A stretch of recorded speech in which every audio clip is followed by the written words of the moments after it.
Sanibona, phinde nginibikelele nje namhlanje ngalomzuzu, ngaleli hora, ngalendlela, kule ndawo.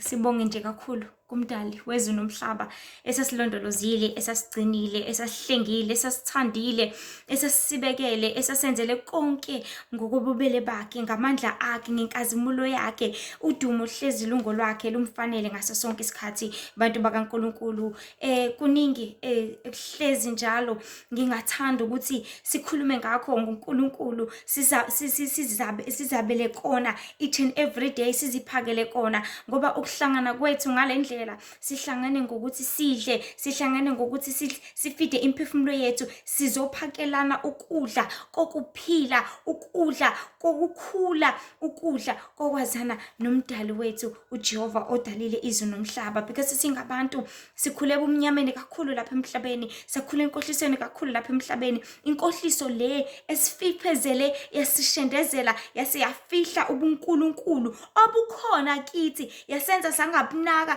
yasenza sangabuzwa, yasenza sangabulalela, yasenza noma sizwa sazi ukuthi uNkulunkulu uyakhulumisana nathi, kodwa yasenza sakuziba konke lokho, yasenza sazi ukuthi uNkulunkulu usiyalezile ukuthi asenze lokho, kodwa ubumnyama nazonke izinkanuko ezikhona zalapha emhlabeni zasenza sakushiya lokho, sakushaya indiva, safuna ukuthi sigijimele kwamathanda enhliziyo ebumnandini besikhashana obuncane kakhulu obuphela manje, singaboni, singanakile futhi. So bantu bakaNkulunkulu, ngaso sonke isikhathi uma sihlangene ngezwi kaNkulunkulu, ilapho sizozikhumbuza khona ukuthi singobani, ilapho sizozikhumbuza khona ukuthi sidalelweni, ilapho sizikhumbuza khona ukuthi siyophelelaphi, because indaba enkulu leyo ekumele hlezi siyikhumbuza yona ngaso sonke isikhathi, ukuthi ayibo kunesiphetho njalo, kunesiphetho njalo ekumele hlezi njalo siringa la engqondweni zethu, ukuthi ayibo mina mangenza kanje isiphetho sami soba yini, mangihamba kanje isiphetho sami soba yini, mangenza lokhu ngizophelelaphi, mangikhuluma kanje ngiyophelelaphi, mangibuka lokhu ngiyophelelaphi, mangilalela lo mhlobo lomculo ngiyokwenza njani, noma ngihamba ngalezi zindlela ngiyophelelaphi, noma ngidla ngalolu hlobo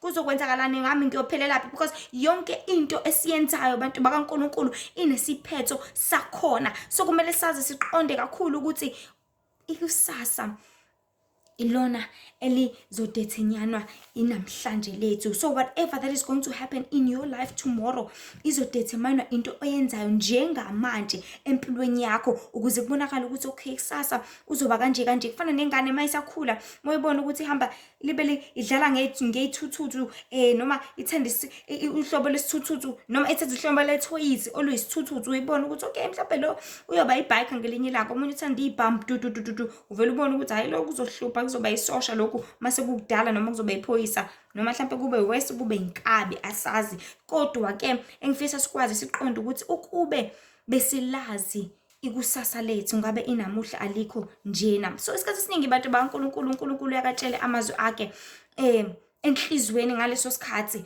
ukuthi yazi kube kuwukuthi ngale nkathi sihleli sijulile, hlezi uhleli nje ucabanga ngezinto eziningi, ingale nkathi uNkulunkulu ekhulumisana nawe, ekhuluma nengaphakathi lakho, ekhuluma nenhliziyo yakho, ekhuluma nomphefumulo wakho, ethi realize this, look at this, underline this, buka mina sign, buka lokhu nalokhu nalokhu. And ngale nkathi ukuhlanganisa konke in your mind, ukubuka, ubukisisa, ubhekisisa ukuthi yazi ngampela kungani ukuthi uzibuze zonke lezo zinto, and then ngaleyo ndlela nangaleso sikhathi ilapho uzofumana khona uthola ukuthi ayibo ngampela yazi kahle kahle empilweni kukanjena, yazi kahle kahle empilweni akukanjena.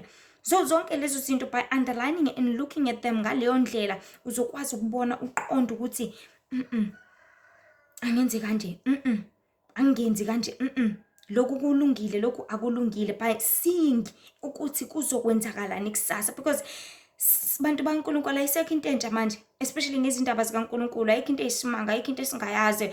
But we are in a time of corrections njengamanje, sesisesikhathini lapho khona kumele silungise, ngoba kunesisho sithi indlela ibuzwa kwabaphambili, but abaphambili nabo bashelelile, bashendezelile, abaphambili nabo benzanga kahle. So thina isikhathi sokuthi silungiseni, ngoba sisanalo ithuba lokuthi sikwazi ukwenza lokho, sisanawo amandla ukuthi sikwazi ukwenza lokho, sisanawo amehlo ukuthi sikwazi ukubona konke lokho, sisanazo izandla zokuthi sikwazi ukuthi sikuguqule konke lokho, sisanazo izinyawo sokuthi sihambe ngendlela efanelekile nelungile kukona konke nalezo zonke lezo zindlela. So bantu bakaNkulunkulu, njengoba ngikabeka isihloko sethu sithi ukube ubulazi kusasa lakho, inamuhla lakho ngabe alinjena. And uNkulunkulu betshala nje lamazwi kakhulu last week kimi ukuthi only if people knew their tomorrow ngaba inamhlanje labo alikho kanje. Only if people knew ukuthi zonke izinto abazidlayo zizobaphelela isaphi kusasa ngabe abazidli. Only if people knew ukuthi lezi zinto abazibukayo, that porn that you are watching namhlanje izongcwelisa kangakanani ngengaphakathi lakho ngaba uyibuki namhlanje. Only if you knew ukuthi lezi zinwele ozifakayo kwenzakalani spiritually kuwena, kwenzakalani engqondweni yakho ngokuthi usuzifakile ngaba uzifaki. Only if you knew ukuthi lamadlebe akho lalela nanoma imuphi umsindo ungcolisa kangakanani wena spiritually. Only if you knew ukuthi lokudla okudlayo, all this food esikuzidlayo, all the junk food, konke ukudla okungcolisayo, only if we knew sivulelwe ngengaphakathi ubone ukuthi umuntu uba njani, ubone ukuthi umuntu ulimala kanjani, ubone ukuthi when you have heartburn inhliziyo yakho kusuke kwenzakalani, suke icunisela kangakanani, kusuke kwenzakalani kuyona direct. Only if we knew ukuthi eziswini zethu mawuzosisakho sibhlungu kusuke kwenzakalani. Only if we knew ukuthi ngale nkathi ubhema ukuthi amaphaphu akho asha aze abe nezimbobo aze abe njani. Only if we knew ukuthi mase siphuza uphuzo namandla, all those spirits mase ingena ngaphakathi kwethu zisenza umzimba wethu ube njani. So only if we knew ukuthi bantu baNkulunkulu izinto esizenzayo lapha emhlabeni zisilimaza kangakanani, zisibulala kangakanani. Only if we knew ngabe asikwenzi konke lokho, ngabe namhlanje lethu alikho njena, ngaba siphili lempilo esiyiphilayo njengamanje, ngaba siphili lokonakala lokusiphilayo njengamanje, ngaba siphili lenkohliso namanga esiwaphilayo njengamanje. Only if besazi, only if we knew. Because isikhathi esiningi ezinye izinto kudinga ukuthi umuntu akayibone eqala khona ezobona, because we learn more by experience. We learn more ngokuthi into usungene kuyona. Only if you knew usungenile kuyona ngabe ukwenzi lokho. Kufana nengane mayizohlupha, siyaqala ethanda abafana, iyaqala yenza izinto engekho right, iyaqala yenza ukuthi nokuthi, bese bathi abazali hayi sesihlulekile ukumkhuza, sesihlulekile ukumtshela, sesihlulekile ukumshaya. Abesathi auntie nyekeni, mdedeleni nyekeni uzobona. And mase usubonile ngempela ila usuqhala khona, usuqala ke manje usubuyele emuva. So bantu baNkulunkulu, in most cases I would like to bring a message to people abahlakaniphile, because umuntu ohlakaniphile ngempela learn from other people's mistakes. Akadingi ukuthi aze angene kuyona into yena self qala before aze akwazi ukuthi lento limaza kangakani, before aze azi ukuthi lento le izombulala kangakanani. So isikhathi esiningi bantu baNkulunkulu kuzodingeka ukuthi sibuke izinto ezenzakalile around us, sibuke from people, sibuke from abadala, sibuke, and then we get to change konke lokhu abathebe kwenza kwabonakala ukuthi akuhambanga kahle, kwabonakala ukuthi akwenze ngendlela efanelekile. Thina ke sishintshele ezethu izimpilo. Let us correct thina, correct for ourselves, correct for our lives, correct for our souls. Because bona babhedile bangakhonza uJehova, babhedile bakhonza eminye imimoya, babhedile bahamba ngezindlela ezingafanelekile, babhedile baluthekiswa balahlekiswa ngezindlela zonke. Nathi sizofola in the same pit, nathi sizokwenzeka the same thing ezimpilweni zethu. How about we learn from their mistakes and then we come to do better? How about we learn from izinkinga ababhekane nazo and we come to bring a solution kukona konke? Because generation kahle isuke ihlalela ukuthi ilethe okungcono. Umntwana mengabe ezalwe ekhaya usuke ezalela ukuthi alethe okungcono. Yikho kujabula thiwa ovusumuzi, onokukhanya, bonke amagama amahle ukuthi uzoletha ukukhanya lapha ekhaya, uzovusa umuzi lapha ekhaya, onoluthando, uzolubuyisa uthando lwethu, zonke lezi zinto, because umntwana is supposed to be one that is bringing light, alethe ukukhanya, noma alethe impilo engcono, alethe ukuthula makade kungekho, alethe konke okuhle obekade kungekho sekulahlekile hlaphathi kudliwe esikhonyane okwenzakalani ngakho. So yena umntwana supposedly kumele ngabe uzoletha okuhle kuphela lapha ekhaya, okungcono kuphela lapha ekhaya. But kwenzakalani ngomntwana? Uzoletha okufanayo naye. Uzothi fike ekhaya kuyaphuza naye uzofuna fall in the same pit. Uzothi fike ekhaya umama uyabhema uyafeba naye fall in the same pit. So uyazandisa izinkinga ngaleyo ndlela kunokuthi azinciphise. Uyabandisa ububi ngaleyo ndlela kunokuthi abunciphise. Uyakubandisa okubi ongafanelekile kunokuthi aqede. So bantu bakaNkulunkulu,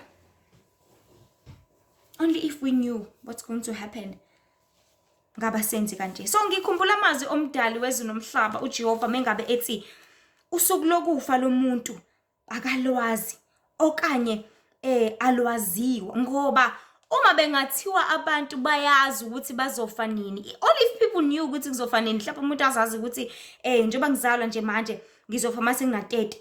Only if people knew ukuthi bazofa nganini, ngamiphi iminyaka, ngayiphi inyanga, luphi usuku, I'm telling you abantu bengaqala ukusindiswa sekusondela insuku zakhe zokufa. Umuntu engaqala ukuphenduka esena 28 meyazi ukuthi uzofa na-30, noma yazi ukuthi uzofa na-50, ayaqala ke sena 48 ke siyaqala ke manje usiyayicweca kusiyayilungisa ke manje siyaqala ke manje usiya enkonzweni, siyaqala ukuthi efundiswe, siyaqala ke manje usenza 1 no 2 no 3. Sekuyikhane prepare silungise because useyazi ukuthi hayibo sekusondela insuku zami, hayibo sengizofa noma yinini, hayibo sekuzokwenzeka u1 no 2 no 3. So bantu bakaNkulunkulu, only if we knew ukuthi kuzokwenzakalani nini kanjani, ngabe asenzi kanjena, ngabe siphili kanjena. So uNkulunkulu ngalamazwi uyazi ngalenkathi kubeka lokho ukuthi only if people bebazi isuka bazofa ngalo ngabe. So wenza kahle uNkulunkulu walifihla nangampela lolu suku ukuze ungazi, but uhleli ulindile ngokukholwa kweqiniso, uhleli ulindile ngokuhlezi wenza kahle okufanelekile, ungathethi ngokuthi ayi ngoba vele sekuwukuthi. No, don't do that. But sidinga ukuthi sihlale silungile ngokuzicwecwa ngaso sonke isikhathi, not ukuthi sizicwecela ukuthi ngoba vele, uzilungisela ukuthi ngoba vele, wenzela ukuthi ngoba vele. No, you need to, kumele uhlezi uprepared ngaso sonke isikhathi, kumele uhlezi ulungile. So lento ifana nalento eyinhlala yenza kuluntu lonke ukuthi for example esikoleni mangabe nikezwe i-assignment, uma ningatshelwanga ukuthi le assignment i-due date yakhona inini, abantu bayake bacasuke ukuthi hawu lo thisha kasitshela ngani ukuthi i-due date inini, because bacasula ukuthi bayazi ukuthi they need to do it earlier, they need to be always prepared, they need to always make sure ukuthi i-right nanoma uthisha uyicela nanoma inini, nanoma uthisha uyilanda nanoma inini. Kufana nezinto lezi ezibizwa ngama-surprise test. Ama-surprise test abantu abaningi bebehlezi bewacasukela bewacunukela because izofika nje sinoma kanjani, unganakile ungalindele, because thina abantu we are so used to i-comfort zone, we are so used to ukuhlezi si-relaxile, we are so used to ukuthi sihleli vele yonke into nje imnandi. Asifuni impilo ezohlezi isenze sibe uncomfortable, ihlezi ukwenza ube tense, ihlezi ulindile ngaso sonke isikhathi. Abantu asisayifuni leyo mpilo, kodwa iyona mpilo ekumele ngabe sihlezi njalo siqhokashela ukuthi you need to be prepared ngaso sonke isikhathi. Kumele uhlale ulindile, kumele uhlale uqwashile, kumele uhlale uqaphele, kumele uhlale ulangazelela ukuthi kwenzeke kuhle nokufanelekile, wenze kuhle nokufanelekile ngempilo yakho. But what are people doing? They just want to chill and sleep and do izinto abazithandayo, and only prepare mase kufika isikhathi, and only fix that problem mase sekuyinkinga. How about uhlala ugezile, wazi ukuthi noma kuthiwa kuba nohamba njengamanje uyazi ukuthi enqabashiwe uyahamba? How about uhlala uzilungisile ukuthi nanoma yini enzekala nanoma kanjani, wazi ukuthi you are always ready, uhlezi ulindile, uhlezi ulungile ngaso sonke isikhathi, being prepared for everything and anything, because noma yini ingenzeka lapha emhlabeni, ungashona nanoma nini. Therefore always prepare yourself.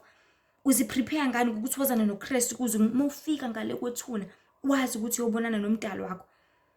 You must be always prepared, wazi ukuthi nanoma kuthiwa kwenzeka ini ngasiphi isikhathi ngamuphi umzuzu, wazi ukuthi uyobonana noJehova umdali wezulu nomhlaba. Must always be prepared.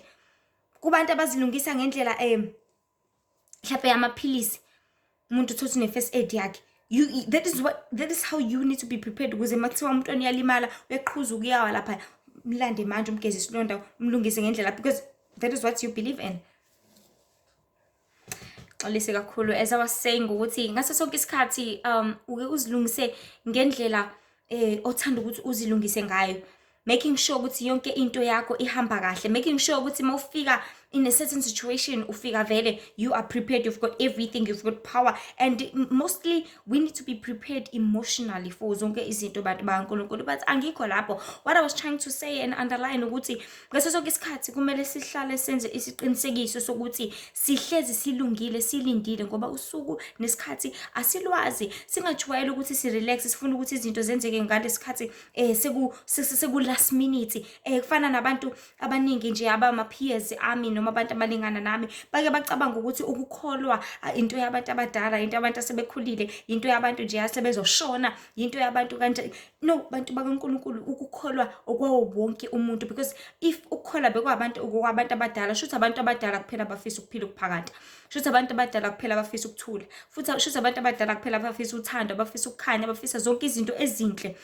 But okuwawo wonke umuntu, and if kwabantu abadala ngabe akushunyayelwa kuzo zonke izinto, kuwona bonke umuntu, kuzo zonke izizwe, siyamdinga sonke uJehova, usidalile sonke. We all need the Lord the Father, we all need his presence, ipresence kaJesu Kristu ezimpilweni zethu. Sihle simdinga each and every day, ekuhambeni kwethu, ekudleni, esihamba, silele, sikhuluma, sisenza konke. We always need the Lord ngazo zonke izinto, kukona konke. So this is a huge problem kubantu abaningi. They tend to enjoy ukuba at a relaxing stage. They tend to enjoy ukuba la bezokhululeka khona, bezozinethezeka khona, kuzoba mnandi khona nani. And then when they enjoy being in that position, bahambe bahlale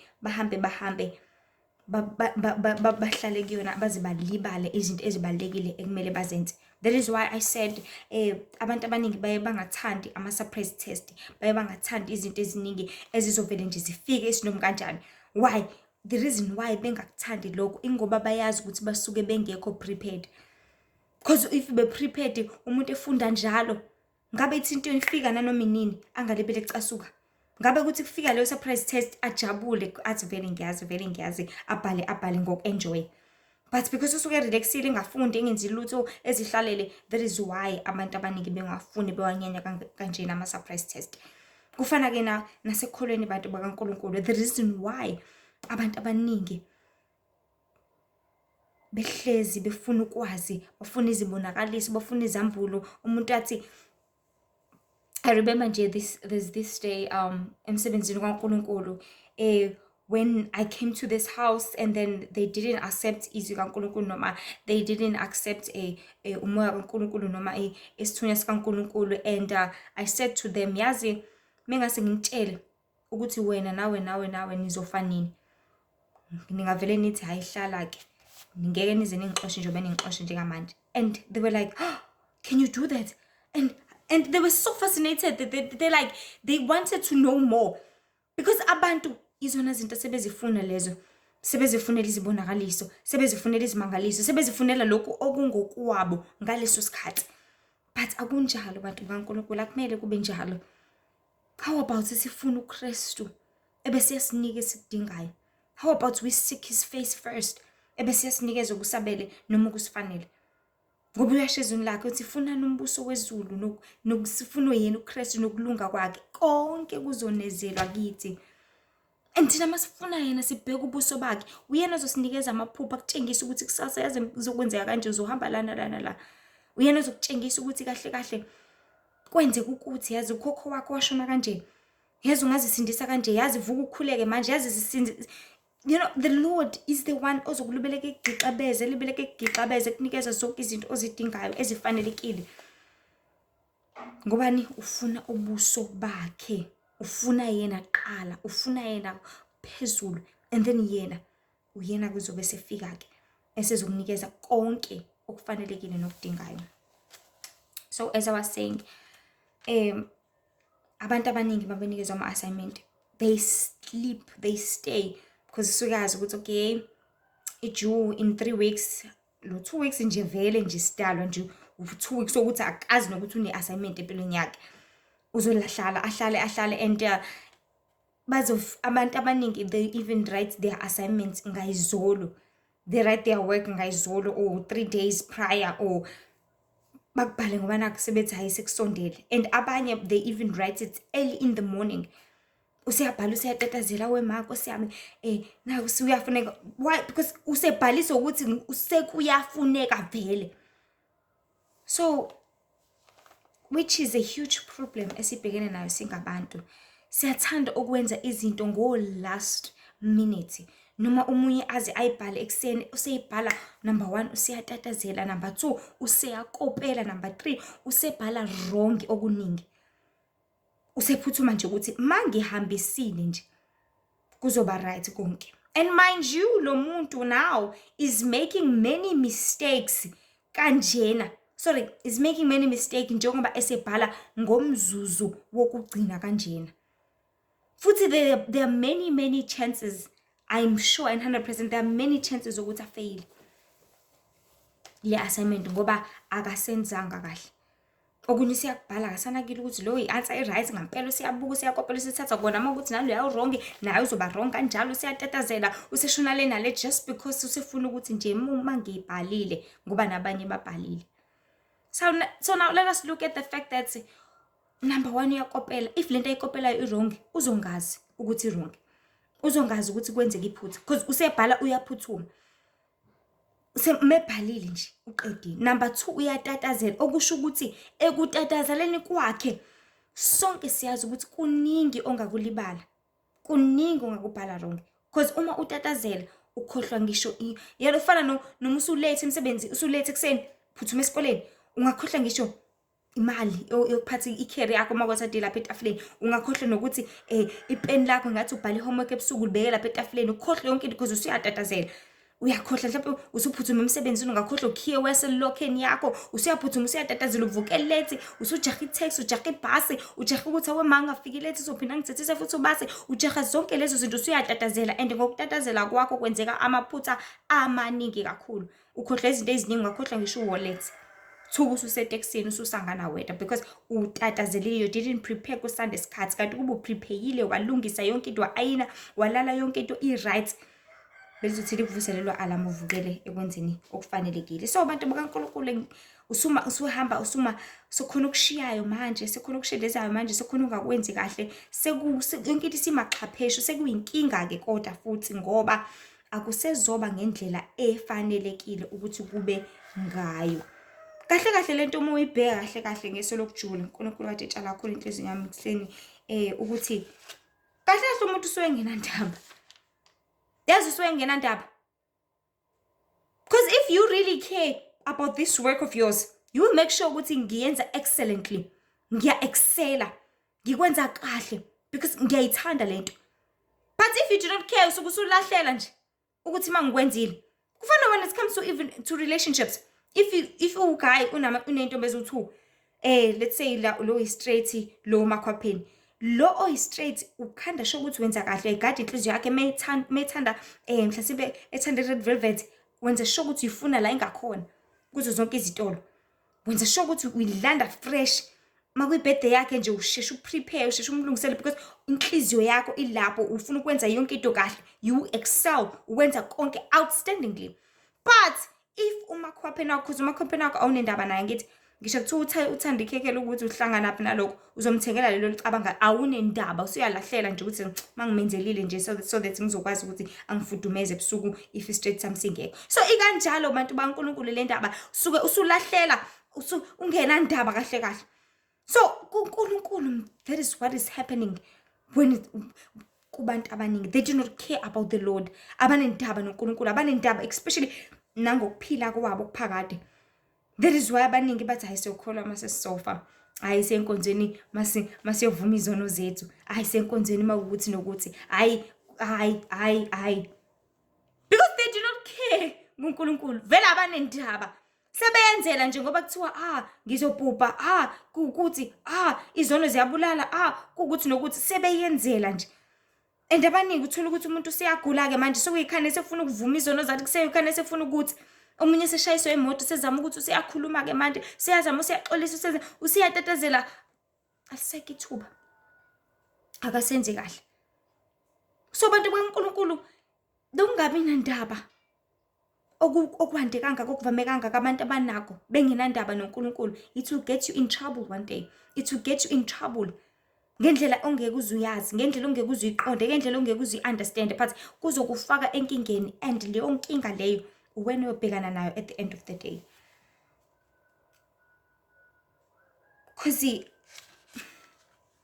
usuke ngenandaba ukuthi kwenzakalani okanye kuzokwenzakalani, but inkinga isekuthenini engabini nandaba kwakhe, uzolimala yena futhi ekugcineni kosuku, yena ozoba nenkinga uma esefeyila. So you do not care ngokukholwa, you do not care ngoKristu, you do not care ngokuphila okuphakade, you do not care ngeqiniso, you do not care ngokusuka esonweni, you do not care ngokuzihlambulula, you do not care ngayo yonke lento. Wena ozolala lapha ethuneni. Bonke labantu akade beshumela izindaba zaNkulunkulu, they were just doing their jobs in telling you into okumele uyazi. They were just like teachers abakufundisa esikoleni, but you the one okumele ukuthi uyibhale assignment yakho, you the one okumele ukuthi ubhale lo msebenzi, you the one ozohlala edeskini, you the one futhi ozothola i-reports by the end of the year.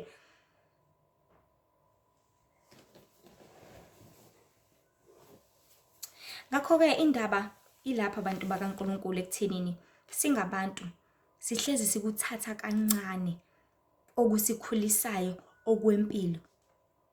Sihlezi sizofuna ukwenza ngokuthanda kwethu ngesikhathi sethu. Futhi late. That is the problem with many people. Everything bathanda ukuthi bayenze later. I'll do that later. Wash izitsha ngizobuye ngigeze. Pheka ngizobuye ngipheke. Enza ukuthi ngizobuye ngikwenze. That procrastination iyona ezokwenza ukuthi mase kuhambile ugesi nigcine nilale ngesinkwa.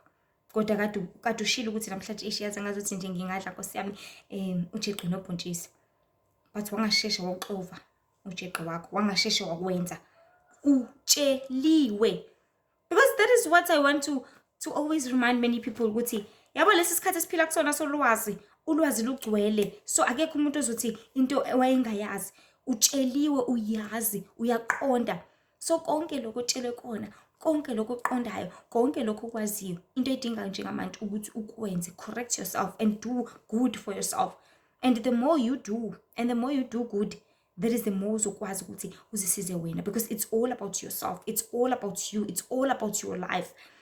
But if futhi ungazisizi wena empilweni yakho, akekho ozokusiza. Because that exam, it is for you. That desk wena uzohlala kulona. Ekugcineni kosuku ama results azolindeleka kuwena. So ikakhulukazi ezindabeni zikaNkulunkulu azive zithathwa isinomi kanjani. Ukukholwa nje at large. The fact that uyakholwa kubukeka njengento engelutho, njengento yezilima, njengento emoshelana isikhathi. Athi umuntu manhlangene ngezindaba zaNkulunkulu athi uyoqeda nini?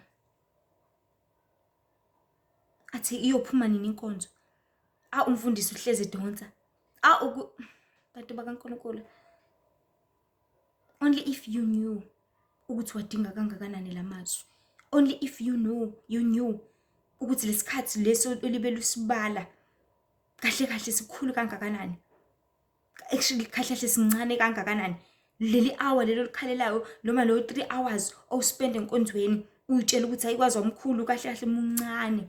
You need more. Udinga more and more and more. So wena ngaso sonke isikhathi uzozitshela ukuthi ngimosheleke isikhathi kudlalwa ngami la. Only if ubuwazi ukuthi kuzokwenzakalani kusasa. Only if ubuwazi ukuthi le assignment ongayibhali kuzokwenzakalani kuwena kusasa. Only if ubuwazi ukuthi lo late ofuna ukuthi ube late ngawo ungayenzi into uthi ngizobuye ngenze late kanti ngeke sisafika leso sikhathi. Only if ubuwazi ukuthi ungakholwa kwakho manje, uzitshela ukuthi uzokholwa mase usumdala, uzitshela ukuthi uyokholwa mhlasimpe mase ugula, uzitshela ukuthi uyokholwa mhlasimpe. Only if ubuwazi ukuthi ngeke uzugule mhlasimpe uzovela ulala ungavuki. Only if ubuwazi ukuthi mhlasimpe ngeke uzushayiswe emoto ukuthola ithuba mhlawumbe kusolala esibhedlela ukuthi bese ukwazi ukuthi usacela Nkosi ningibizele abafundisi bazo ngeke usavuka.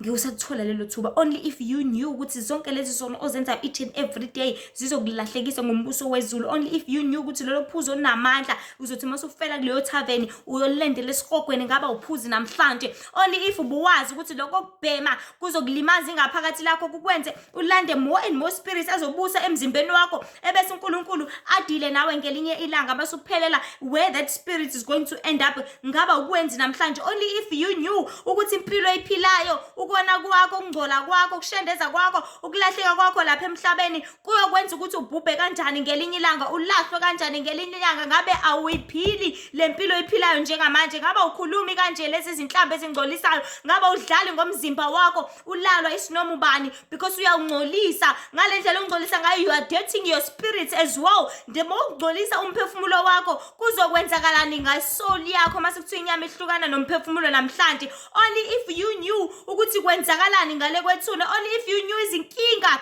abantu bekhala njengamanje ngale kwethuna because abazange baze baphile impilo yobungcwele besaphila lapha emhlabeni, abazange beze benze kahle, abazange beze bahambe ngokulunga besa lapha emhlabeni njengamanje. They are suffering. Only if you knew ukuthi kwenzakalani ngenamhlanje lelo lenzayo, yonke lento yenzayo kwenzakalani ngama outcomes alo. Ngaba uyenzi lento namhlanje kangaka? Ngaba uhlezi wena uphikelele ukuthi ngaso sonke isikhathi uhlezi wenza izinto ezingafanelekile, ezingalungile, ezizokulimaza, zikubulalise? Only if you knew ukuthi le ndlela ocabanga ukuyithatha mhlasimbe uzoshayiswa imoto, buzohlala phansi ungahambi. Only if you knew ukuthi lokulangazelela kwakho, ulangazelela izinto zasemhlabeni yizo ezizokulethela ukufa okusheshayo. Only if you knew. Ngaba uzilangazeleli kangaka? Ngaba uzifuni kangaka? Ngaba ufuni ingcebo engeke kusiza ngalutho mhlasimbe nje idonse umphefumulo wakho ewulande because you will sell your soul to get all the riches.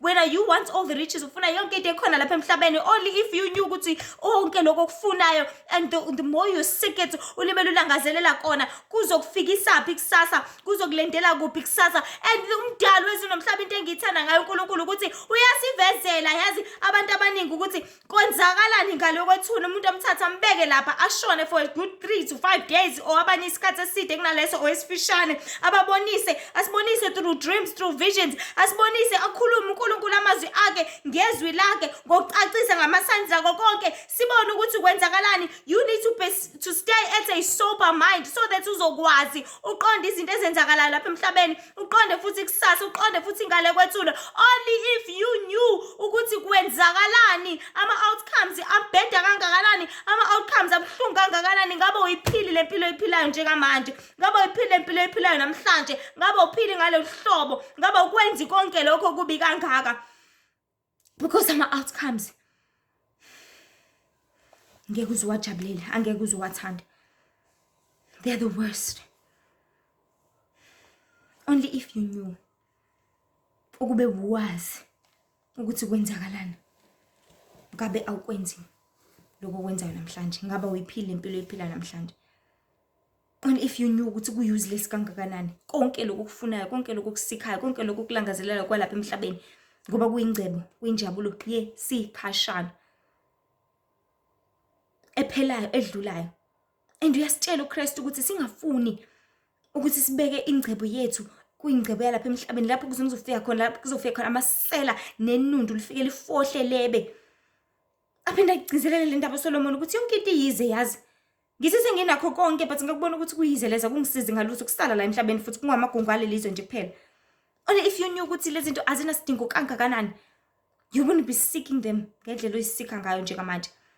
Ngabe uzilangazelela uzigijimela ngendlela uzigijimela ngayo njengamanje, because they're so useless. They are as useless as le tissue le oyisebenzisayo ukusula lapha at the back madu wenzi number 2. Ku-useless kanjalo. Useless to that extent. Yes, uzokujabulisa ngaleso sikhathi. Yes, uzokuthabisa emphefumulweni. Sorry, uzokuthabisa enyameni. Because ngingisho ukuthi khona into eyingcebo, imali ayijabulisa umphefumulo. Imali ejabulisa inyama because inyama iyona ezozuza, idle kamnandi, idle lento eyithanda ukuyidla, ihambe ema-malls iphuze ithanda ukuphuza. Inyama kuphela ezojabula umphefumulo. Is not gonna be happy. Umphefumulo ujabulisa into eyodwa mahubo 1.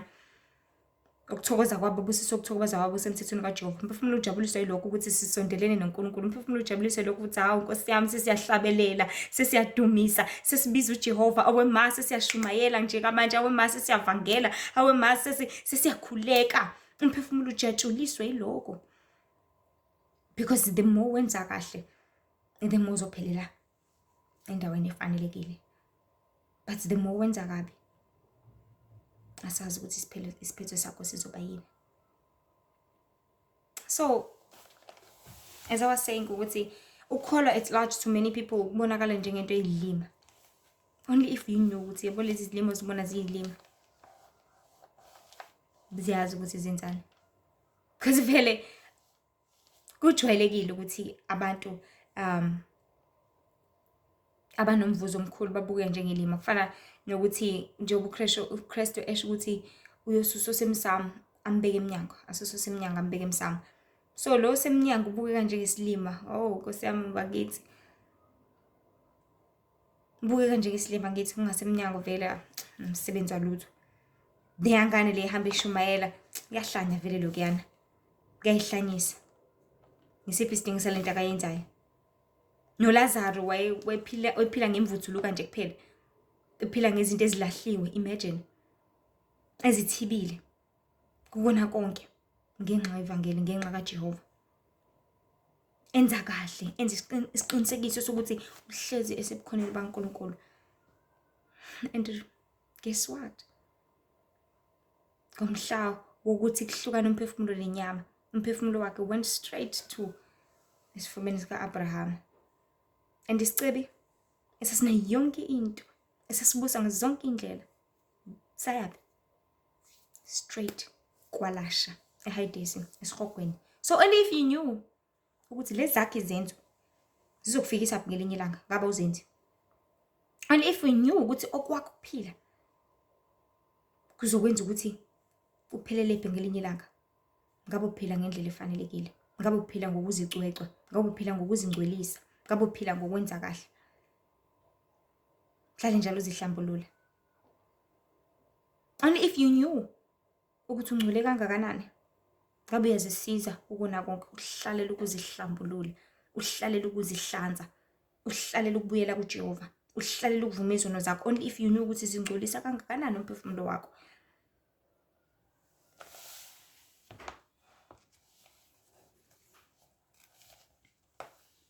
And abantu abaningi they strongly believe ukuthi everyone should be enjoying life. Everyone should be enjoying themselves, as many would say. Well, that is how we were created vele. Sasithandela ukuthi sirelax sikhululeke lapha emhlabeni, but akuthina sonke esizele lokho, but abanye bethu bazele ukuthi bazokhumbuza abantu ukuthi khumbula uKristu uyabuya. Khumbula umbuso wezulu ususondele. Khumbula. So it's not all about enjoyment yalapha emhlabeni, injabulo, because yesikhashana iyadlula iyaphela. But how about we seek injabulo engapheli? How about we quickly write ama-assignment ethu ngokuthi sikhole sazana noKristu. Sheshe uyibhale leyo assignment uyibeke lapha ukuze ngisho kuthiwa uthisha ukuthi nje ngicela manje because ngisikhathi sokuthi ngimake simanje, ukwazi ukuthi uvele uyithathe umnikeze. Ungayitholi ususenkingeni. Because ungazibona nje usawumntwanyana, usakhula, umuhle nje, you want everything empilo. You're still thinking ukuthi hayi ngizofika ko-45, ngizofika ku-60, ngizohola nami impesheni. Uzitshela lokho angithi. Futhi ufisa lokho. But what if kusheshe kuthiwa come? Kusheshe kuthiwa woza. Sekuphelile ngawe. Uzokwenza njani? Hawe ma Nkosi yami angakakholwa nje, sicela ninginike ithuba ngiqale ngikholwe, ngiqale ngithandaza. Hawe ma ugogo, wo Nkosi yami ugogo wayesifundisa muphi umthandazo? Ungasathola lelo thuba. Kungabe kusenzeka. I had a story nje yesterday, a very very painful one. A story somfana, I think ugule nje isikhathi esincane. And you know, kulezi zinto lezi umuntu megula nihleni naye egula, asho something athi yazi sengizohamba. And then nithatha unganaki nithi vele uyayidlalela lo, because izinto eziningi when it comes to a spirituality, imphefumulo nokudlula komuntu, izinto ezingalula ukuthi uvele nje uyigraspe nje manje. Into engalula ukuthi uvele uyamukele, especially umuntu usombonisa phila ayibo uzofa wena ayibo yikho le nto usudlala ngathi. And umayisho njalo wavele wacela umfana. The story says wacela wathi sacela ningithengela ingubo yesonto emhlophe bese ningigqokisa yona, ngiyacela, because bese ngasakwazi ukuthi azisize, bese nenkinga yezinto. So mecela ukuthi agqokise leyo ngubo leyo emhlophe, bathi bese zama ukuthi bayomthengela yona, bathi bafika esibhedlela kuthiwa akasekho. umfana nje omncane 17, yeah, I think 17 years old. Then besacabanga ukuthi hayi ngisazophila ngisazofika ku-35, but at the age of 17 wabizwa ngezinto. Wavele wabizwa nje kanjalo engakhulanga nesikhathi eside. Inkinga abantu baNkulunkulu lento. Inkulu abantu baNkulunkulu lento. Inzima futhi. Because we never know. Yena I'm sure wayezitshela ukuthi hayi ngikhuluma sengimdala. But kwangaba njalo. Kuzokwenzakalani ngaye namhlanje? Kuzokwenzakalani ngaye kusasa? We need to always remember abantu baNkulunkulu ukuthi ukukholwa kona kwabantu abadala okwawonke umuntu ofuna ukubona umbuso wezulu. Okwawonke umuntu ofuna ukuphila ingunaphakade. So sowenza njani? Leli thuba esinikeze lona. Sohlala. Singasebenzisi. Sodlala ngalo. Up until when? Kuze kube inini. Because yonke into is a killer njengamanje. Yonke into iyabulala. And if I underline nje umuntu mebulawa izinto, one thing I know ngazi ukuthi they trap wonke udoti. Donsa wonke udoti, konke ukungcola okusemzimbeni. And ukungcola kudalwa yini? Ukudla esikudlayo. Njengamanje ukudla esikudlayo full of salt, full of sugar, full of chemicals, full of amafutha, full of everything. Siyakuthanda kunjalo kumnandi. But izinto zilibele zikudonsile lokungcola. And the more zikudonsa konke lokho kungcola kulimala zona. Bese umuntu ashona at the very, very young age. Imagine 17 years old. You will never know ukuthi impilo yakho izophelela izoncipha kangakanani. So abanye as I was saying, abanye ngokuholwa umoya kaNkulunkulu, they actually do think of deep things. Bake bacabanga bahlale bajule concerning i-future. Acabanga umuntu uthi hey ngabe kuyokwenzakalana, ngabe ngiyophelela lapha, ngabe ukuthi kukuthi. But bathi bebheka abanye abantu, when they see other people, babe ne-mentality, ne-idea ukuthi vele sizoshawa nabo, vele sizofeyila sonke, vele kukuthi nokuthi. And mase siyiconvert lonto siyibuyisela spiritually, okusho ukuthi sizosha nabo. Ukuthi sizoshawa nabo, kusho ukuthi sizosha nabo. Sizoshawa nabo, sizosha nabo. Athi umuntu sengibona phambili vele angikho ngedwa. That's the problem though. Muthi awukho wedwa. Yes siyavuma awukho wedwa. Nibaningi futhi kunjalo and vele niyosha nonke. Kodwa lento ibuye ngokuthi wena wethenjiswe wedwa kini ukuthi uma uphasile uzothengelwa i-iPhone. You're the one who is promised ukuthi uzothola i-iPhone. Wena kushomane nabangani ke nithi hayi siyabhanka iclass asibalekeni asambe sokwenza ukuthi and then you fail. Yes nizofela nabo vele nizokhala nonke ndawonye niduduzane nani but kuzofika isikhathi sokuthi ugoduke. Mase usugoduka le iPhone leyana gone because ushomane uhamba nge-mentality ukuthi vele ngisiyafana nabo, vele nabo bayona, vele athi umuntu vele mina ngingcono kabi. Amakholwa akuthi nokuthi mina nje nginenhliziyo engcono kabi. Buka amakholwa enza kanje, buka amakholwa ahamba kanje, buka. Ethuneni bantu baNkulunkulu ulala wedwa. Awulali noshomi bakho. Awulali ngisho nomzali wakho. Umntwana wakho uyamshiya. Umntwana umzali uyamshiya. Ulala wedwa uzivumela wena izono zakho ngokwenza kwakho. Yes sibaningi siyabona izinto ezenzeka sihlukahlukene singabantu but indaba inawe and umzali wakho. It's all about you nomzali wakho. So nakuba siphika okuningi or abaningi ekugcineni lelo report lakho kuzomela ubuyele nalo ekhaya ukuze kuzocaca ukuthi ubufika wenzeni wena esikoleni. Wena self sebengasekho abanye abantu. So ngiyafisa siqonde abantu baNkulunkulu ngokucaciselekile singabantu ukuthi konke esikwenzayo sizenzela thina. Konke esikwenzayo sizenzela thina, siyovuza ngakho, siyokwamukeliswa okusifanele.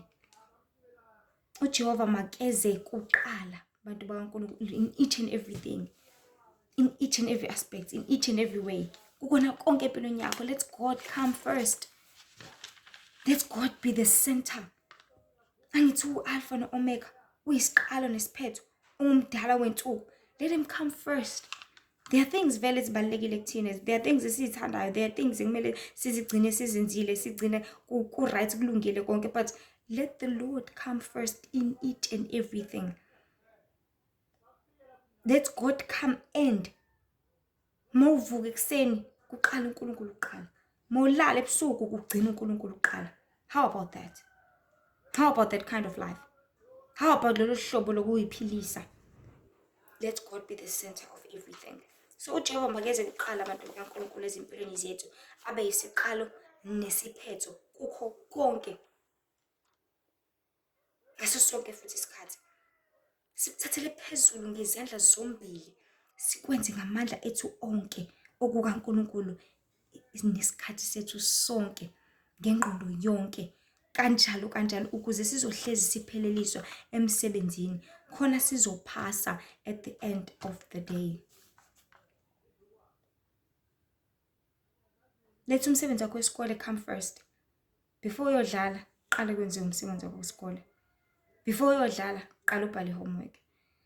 Before uzule, qala ulungise yonke into yakho ibe prepared. Wazi ukuthi yonke into yami right, thumbs up, and then ke bese uyakwenza ngithanda ukuthi ukwenze.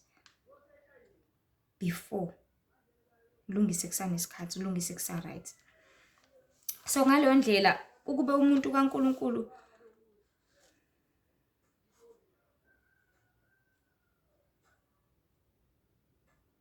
ukube umuntu kaNkulunkulu buwazi ukuthi ukuthatha kancane kanje konke okukaNkulunkulu ngabe awenzi kanjena. Only if you knew kobe uwazi ukuthi makumele ukhuleke wena ukhuleke, wena uzoba senkingeni. Only if uwazi ukuthi makumele ufundise wena ufundi, wena uzoba senkingeni, ulahlekelwe lelo qiniso. Only if uwazi ukuthi kumele uyenkonzweni wena wangayi, wena ugcina ulahlekelwe isibusiso sakho because silapha la sikhona. Ngaba uphila impilo elahlekisa ikususe kuNkulunkulu ngalolu hlobo. Because indaba isekuthenini ukube ubuwazi. And only ubuwazi ukuthi embusweni wezulu kungena abakholwayo abenza intando kaNkulunkulu. Abakholwayo abanjani? Abenza intando kaNkulunkulu. Yiphi intando kaNkulunkulu? Ugcina imiyalelo eshumi, ungabi nabanye uNkulunkulu ngaphandle kwakhe. Ngibala lapho odokotela, ngibala izinyanga, ngibala izangoma. Ngibala yonke uhlobo lwento elizokwenza ungakholele ekuthenini uJehova wenza konke. uJehova umlaphi, uJehova usiza, uJehova ukwenza konke. Ngibala yonke imimoya ehlukahlukene lapha emhlabeni. Ungazikhothamela, ungazikhonzi. Ngibala nabo bonke abazishuthayo beziposta bezibekapha. Befuna ama-views, befuna ama-likes, befuna ukuba phezulu at the top. Befuna i-praise, befuna i-worship. Kodwa i-praise ne-worship uJehova kuphela emfanele. uJehova kuphela oyisikhayo. uJehova kuphela oyilangazelelayo. Naye ayifuni uJehova yena. Because abantu baNkulunkulu into emele siyazi ukuthi zonke lezi zinto lezi ine-advantages, but ekugcineni kosuku if kwenzeka ukususa kuNkulunkulu, if kwenzeka ikwenza ungakholelwa uNkulunkulu, if kwenzeka ikwenza ushiye uNkulunkulu, if kwenzeka ikwenza ngizothi angazi ulahleke indlela thizeni, ila inkinga khona, ila ingekho right khona. Because uNkulunkulu akavimbeleli lutho yazi kunanombani, but ensure ukuthi yonke into, whether ilangazelelayo, whether uzikhandla ngayo, uyenzayo, uyiphilelayo, ingalinge nangelodwa ilanga kususe ebukhoneni baNkulunkulu. Always stay balanced.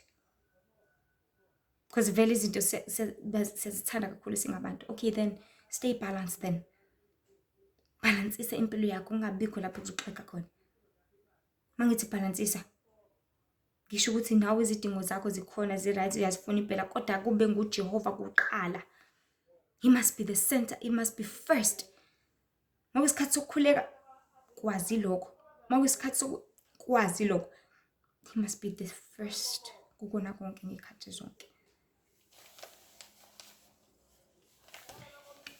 So if bebazi abantu abahlezi behamba ngezinkanuko zenyama ukuthi lezi nkanuko zenyama zizobabulelisa kangakanani, ngabe basahambi ngazo. Only if bebazi ukuthi konke lokho abakhandlekelayo abakulangazelelayo kuyizeleze kangakanani, kuyinkanuko engeze yasiza ngalutho kangakanani, ngabe abasakwenzi lokho. Ngabe abasahambi ngalezi zindlela zobumnyama kangaka. Ngoba iqiniso linjalo bantu baNkulunkulu, sokukhuluma nje futhi linje ngoba linjalo. Ukuthi yabo zonke lezi zithelo zenyama kwaba seGalatia 5 akhuluma ngazo uNkulunkulu, izona ezibulalisayo, izona ezikufaka esihogweni. Iziphi?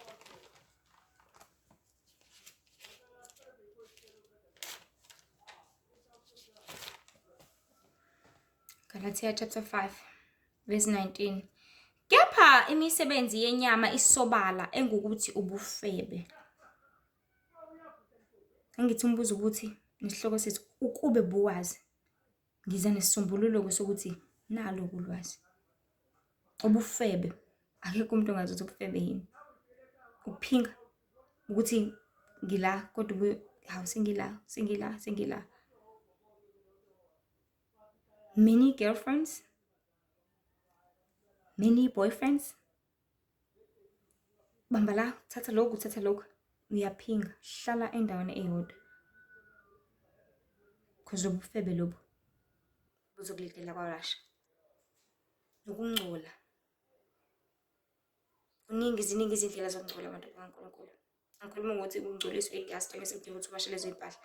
I'm speaking about ukungcola ezindebeni, ungcoliswe inhlamba.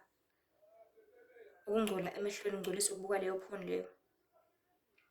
Ungcola ezindlebeni because ngisho inhlamba asiyilalela siyizwe. Ziyangcola izindlebe spiritual. Ukungcola ngaphakathi lakho ngezinto esizidlayo, ziningi izinto ezidlayo ezisingcolisayo. Ngulube. Kuningi kwehlukahlukene. Amanyala. Ayikho umuntu ongazi ukuthi amanyala yini. Into enyantisayo. Angcolisa amanyala. Banjwe ephing, banjwe uqotshwe nomfazi womuntu, amanyala lawo. Ukukhonza izithombe. Baningi abantu bakhonza izithombe benganakile yazi. Benza izinto kungafanelekile benganakile but bayakwenza anyways. Ukuthi ufuna ukukhonza yena yedwa. Kumele sikhothamele yena yedwa. Singabe nabanye uNkulunkulu ngaphandle kwakhe. Ukuthakatha ukucontrol umuntu bantu baNkulunkulu. Ucontrol iwill yakhe, ucontrol emotions wakhe, ucontrol ingqondo yakhe. Baningi abathakathi bengazazi ukuthi bayabathakathi. Ukuthakatha, ukusebenzisa imithi, ufuna indoda ikuthande nani. Ukuthakatha ukufakela umuntu ufuna ukumbulala. Ukuthakatha ngisho even nasekudleni sifaka zonke izipayizi lezi. Siyazithakatha, siyazibulala thina because all these things are killers. Kuningi bantu baNkulunkulu. Kuningi. Nobutha. Ukuzondana. Uzonda kanjani omunye umuntu? Like to me it doesn't make sense ukuthi ave ngamfuni ngiyamzonda. Akasiyena nje wakho like ungaphila ekhona, ungaphila engekho. So uzothi ngiyamzonda. Ingqondo yakhe ihleli kulokho. Ukulwa. The reason why uNkulunkulu engakuthanda ukulwa because kunento engenzeka ngalenkathi nilwa. Khona ngawuthatha umkhonto athi ngcono ngimbulale. Ngcono ngivele ngimgwaze ngiqede ngaye ngidalele nje ukuthula empilweni yami. And ukulwa kudala izinxushunxushu ufana nokulwa when it comes to ama-divorce kanje. Niyolwa, nilwe nibanga umuzi, nibanga ingane, nibanga furniture, nibanga imali, nibanga ibhondi, kuningi nje kuhlukene xobaxobeni. Nibanga zonke lezo zinto. Niyalwa. umona usuka la esweni kuye enhlizweni, and then bese umuntu enza izinto ezingafanelekile. Kuningi bantu bakaNkulunkulu. Ukuthukuthela, ukudinwa. Uma udiniwe, you are at the lowest point. You are being controlled by umoya obumnyama kahle kahle. Because ngale nkathi udiniwe, awucabangi, awukho engqondweni. Ukubanga, it's the same thing as ukuthukuthela. Ukwalana, ukuhlukana ningabantu, like i-divorce. uNkulunkulu akayibusisile i-divorce. Ukwalana mina ngabe siyathandana, siyabumbana, siyasizana. Hayi thina-ke kuthiwa i-COVID, uzofana nani, hlukana nje ungahlali nobani. Kanjani? Kanti asilingisa uKristu ehlala ngisho nabantu abaphuzayo. So thina asihlukene, asihlangani nalaba. Uthando kanti siliveza kubani? Uthando kanti siliveza nini? Uthando kanti into enjani? Nomhawu. Nokudakwa, nako ukudakwa. Because masudakiwe ungenza nanoma yini. Kuningi abantu bakaNkulunkulu. Xokozela. Nokunjalo uyasitshela uKristu ukuthi abenzayo zonke lezi zinto abasoze bangena embusweni wezulu. Abasoze bakuthola ukuphila okuphakade.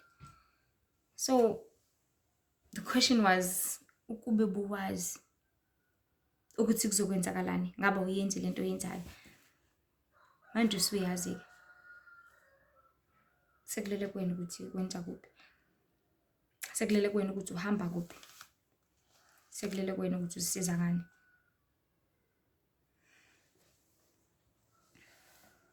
Kumele hlale njalo sizithiba ezintweni eziningi.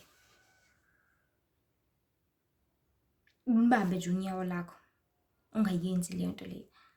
Usibambe nje isandla sakho, ungakwenzi lokho. Waneliseke kuloko nakho, waneliseke kuloko uphiwe kona. Khona uzobe uzisiza wena egcineni kosuku, because it's all about helping yourself. It's all about you and you and you. Ngabe uyazisiza na? Ngabe uyazihlenga na? So only if besazi abantu bakaNkulunkulu ukuthi izenzo zethu zizosilidela kuphi ngaba senzi kanje. So into phela eba inkinga ukuthi isiphetho siyohlezi singukufa, akujiki injalo nje indaba.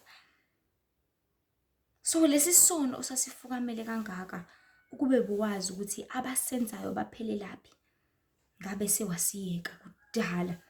Ngabe awusasicabangi ngisho nokusicabanga. Lento ifana nokuthi umuntu ambulelwe ukuthi uma ubhema amaphaphu akho aba kanjani, like I said by the start of this video, amaphaphu akho ayancipha kanjeni kanje. The reason why uzokhwehlela kusuke njani, kusuke konakele ngampela kuona, ayasha. So the time ukujulela konke lokhu kubuka ukuthi nami shuthi nginjena, shuthi nami zokwenzeka kanjena, uzokwesaba and quit whatever ebekade uyenza engekho right. That is why kudala abantu babevele basatshise. Abantu bavele sasivele sisatshise kudala kuthiwa bamba inwele zakho na imoto ehezi. Ungakubuzi umuntu uma uyibona nje ubamba inwele. Ungazi nokuthi kuzokwenzakalani. Kusho ukuthini konke lokho but bamba inwele. Satshiswa kanjalo. Singabi na choice but siyenze lento sitshelwe yona. Bathi ke manje i-generation yamanje isiyabuza ukuthi mangayibambi kuzokwenzakalani.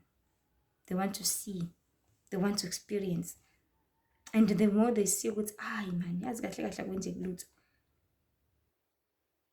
that is where they relax, because most people they like to relax, man. It's all about isikhathi sokurelaxa kakhulu. Sekurelaxiwe yonke into nje sededelelwe igazi ngendlela eyisimanga.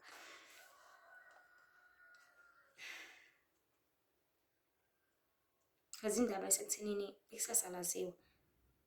The outcome may be a long term, maybe something of 15 years. Into wayenza usamncane. The outcome may be short term for abanebhadi. Uthi uyaqala uyaphuza okokuqala kade babeqale bephuza for 10 years abangani bakho. Uthi usuyaqala usuyaphuza okokuqala. Velufi. Outcomes awafani. Kwabanye it can be long term, banikeza ithuba. But kuwena kuvele kushwakathele kube short term, because wena buyaliwe, wena wazi kangcono, wena uhlakaniphile. Uhlalela imphunga kwenze lokho. Dlalela ngifuna ukubona nawe. Usuwazi ukuthi kuzokwenzakalani.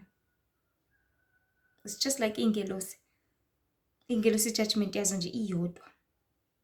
Because zona ziyizingelosi angithi. Zazi kangcono, zazi uNkulunkulu. Zazi yonke into ngomhlaba. So zona kakhulu zazi. Zona ngenhloso, zona ngamasibomu. Ebese ziyajudge same time.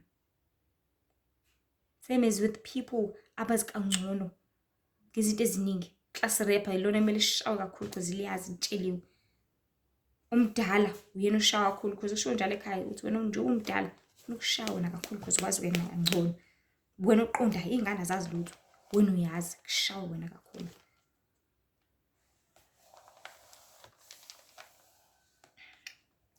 So ngeke uzowazi ukuthi kwenzakalani. But rather you need to stay ready and prepared ngaso sonke isikhathi. Uzisize wena. It's like writing that assignment. Kusenesikhathi ungalindi umzuzu wokugcina ongawaziyo because ungafika nanoma inini. Umzuzu wokugcina nanoma inini. So indaba iphinde ibuyele ekuthenini ukube besilazi ikusasa lethu ngabe inamhlanje lethu alikho njena. Namhlanje lakho njani? Lizoba njani ikusasa lakho ngenamhlanje lakho uma ulibheka kahle wena? Kuzokwenzakala nekusasa ngawo uma ubuka kahle izinto ezikhona emhlabeni. Uma ubuka kahle zonke izinto esixolisa ngazo. Lezi uNkulunkulu athi kona aza kanako ukuthethelela because akusasizi sengikutshelile nje ukuthi nayi indlela sengikutshelile kunako uzokusiza. But wena wenza njani uqhubeka futhi yona more and more and more. So abantu baNkulunkulu leyo myalezo nje umdala ezimhlaba ethanda ukuthi sibe namhlanje ukuthi ube besazi ukuthi kusasa lethu lizoba njani. Ngabe namhlanje lethu alikho kanjena. Ukube besazi ukuthi siyophelela kuphi. Ngaba siphila impilo siphila njengamanje. So asibuyeleni kuJesu. Samukele uJesu nje Nkosi nomsindisi so because ukube buwazi ukuthi ungazani noJesu kuzokufaka esikokweni. Kuzokufaka ngempela. I want to confirm that to you today. Ukungazani noJesu uzobhubha.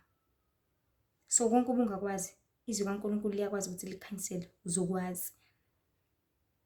Wazi ukuthi kuyafiwa ngale kwethuna, wazi ukuthi kuyabhujwa ngale kwethuna. Ungathathi ngabangani, ungathathi ngabantu ababonayo emhlabeni. Impilo yakho ingawe. Uziphilela wena. Mayiphilela mayifele. So udinga uJesu Kristu. Udinga ukusindiswa, udinga ukuhlengwa, udinga ukubhabhadiswa ukuze uzothola ukuphila okuphakade umuntu kaNkulunkulu. Ukuze uzohlele usebukhoneni kaNkulunkulu ngaso sonke isikhathi. Wazi ukuthi empilweni yakho isiqalo nesiphetho unguKristu. Ukuze ungabhubhi nawe njengabantu akade bengakholwa. Because kubekela ukubhubha kwabangakholwayo ngoba uKristu uzele abangcwele lapha emhlabeni. Isho njalo incwadi Isambulo chapter 20 verse 15 ithi uma kukhona ongafunyaniswanga encwadini yokuphila wolahlwa echibini lomlilo noma wophonswa echibini lomlilo. So izenzo zakho mazenze isiqinisekiso sokuthi zikuloba encwadini yokuphila. Kanjani na ukuthi ufake i-application yokwazana noKristu. Fana nasesikoleni if nizobhalisa nonke and then igama lakho lingatholakali because awuzange uzulethe zonke izinto bakutshela ukuthi letha lama document nala uvele ungawalethi bese bangaliregister igama lakho kwi-system. Kuthi sekubizwa amagama ama-students lingatholakala igama lakho. Mase kungasatholakala uzothi wani hamba ekhaya goduka. Hamba la awunaso space noma hamba ufuna esinye isikole. Ikanjalo ke nala khona eMankulunkulu uzothi ufuna ubuso baNkulunkulu uze kuyena uJesu nje Nkosi nomsindisi abese sithi lahla lokhu nalokho usondele kimi uhlenge ubhabhadiswe. If ungakwenzi lokho ulibe ushendezele ukubhabhadiswa kwakho libe ushendezele ugqoka inkonzweni libe ushendezele zonke izinto. Ila uzothola khona ukuthi ulahle. Mase kuthi uyafa igama lakho lingatholakala encwadini yokuphila. So ukuze litholakala encwadini yokuphila ungatholi ukulahlwa. Sondela kuJesu. Hlengwa usindiswe ubhabhadiswe. Ubuze ufuna ukwazi ukuthi yini iyiphi intando kaNkulunkulu, yiphi into engangenza ngibhubhe, yiphi into engangenza ngiphile ngonaphakade.